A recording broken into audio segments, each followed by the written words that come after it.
Hi, beautiful people. Welcome back to my channel.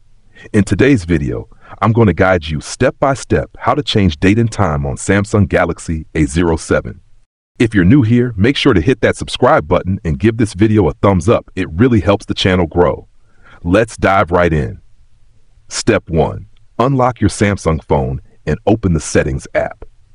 This app is your central hub for managing and customizing almost every feature on your device, from display and sound settings to security and connectivity options.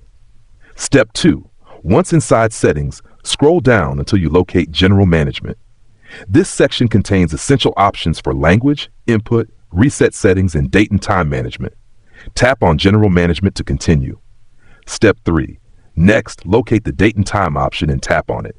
You'll see an option called Automatic Date and Time. If it's turned on, your phone automatically sets the date and time based on your network provider. To manually change it, simply turn this option off. Step 4. Now tap on Set Date to choose your desired date. After selecting the correct date, tap on Set Time and adjust it to your preferred time. Once you're done, make sure to save your settings.